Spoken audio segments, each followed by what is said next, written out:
right? This is kind of evolving. Yeah, Matt Araiza, I mean, we were just talking about it before we got started on the podcast. You saw him on HBO. He said he had a lot to say. I saw it was almost like a documentary. It was a sit-down interview with Andrea Kramer. It involved the police officials. It involved the lawyer who was suing Matt Araiza, and he was really outspoken. And he had said some things on HBO I had never, ever heard or seen written. And I'll just give you just very briefly the quotes. He said, "I was stupid.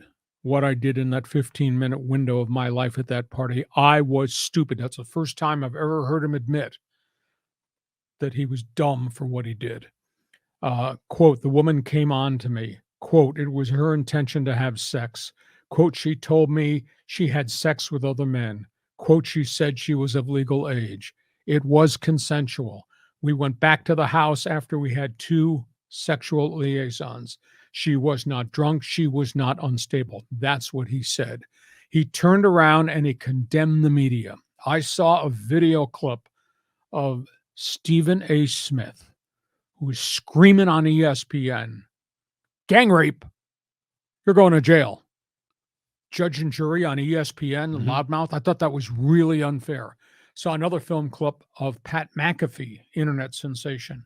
Almost the exact sentiments, convicting him before there was any evidence. So he was really upset at that. He said, "You don't have to believe me," Matt Araiza. He said, "Believe the police interviews, 35 witnesses, 9 different videos.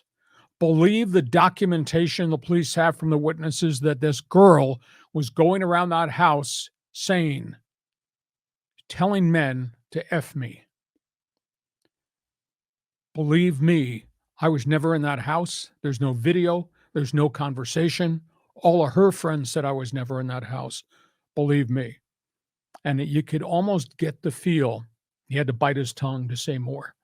But he said, "They robbed me of my name. They robbed me of my reputation. They robbed me of my job."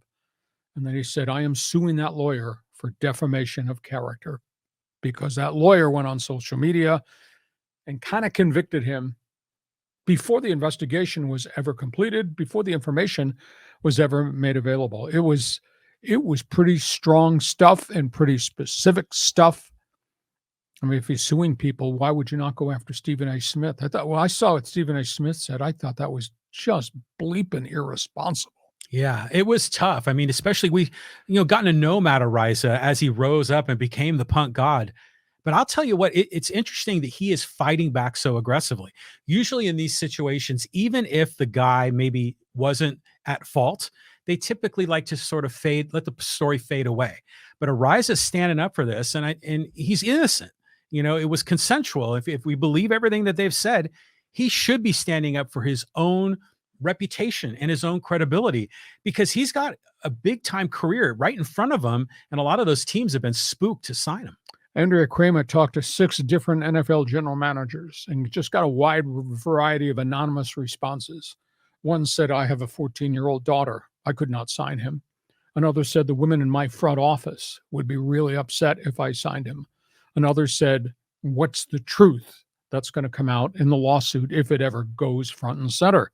Another one said, "There are more punters in the world than there are NFL teams." You can go get a punter on any street corner. Yeah. And the most realistic one was Joe Douglas, the only one that identified himself, the general manager of the New York Jets who worked him out, who indicated, "If we have injuries, we will bring him on board, probably on our developmental squad." And that may be the sentiment other places. If Cincinnati suffers a catastrophic injury at punter, or it happens in Detroit or Seattle, maybe he'll get an opportunity. But John, I think you're really correct. He's really trying to rally his career and question the credibility of the people that made judgments. Back when this first broke, I remember on our podcast, you kind of looked at me and I could read your eyes. We were talking about a pretty touchy issue, but back then I said, there's a lot of gray area here we don't know about. There's a lot of he said, she said we don't know about. Let this thing progress through the probe and the investigation. And then finally, they didn't press charges because there was, I think, too much gray area and there were conflicting statements. And so we'll see where it goes. But I'm sure you'll be able to find the HBO Brian Gumbel series. It aired last night, and you can be the judge of what he was saying. But I just kind of gave you the capsule summary. Yeah, I'm going to check that out. But he's innocent. They dropped charges. Meanwhile, there are other guys that have gone to jail and they've been back in the league. So hopefully these teams give him a shot, a second opportunity. Remember back in the day, the Raiders used to always take some of these so-called. Not saying Araiza is a bad character guy, but they would. The Raiders would take those guys. They don't really do that anymore, do they? No, because these guys get disciplined by the league. Yeah. I mean, there's a lot of discipline that gets handed out for anything and everything. Tyreek Hill, Miami's in trouble. Allegedly assaulted a guy at a marina over the weekend. Jeez. Punched his lights out. Now, is he going to be charged?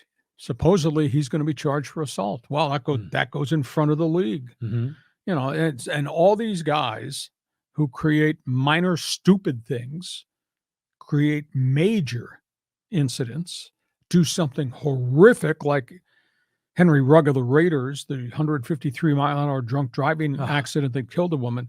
The league deals with these guys as they go along. So I don't think Araiza is going to get disciplined by the league because he was never, ever charged, and, quote, it was consensual. Okay, that's a top.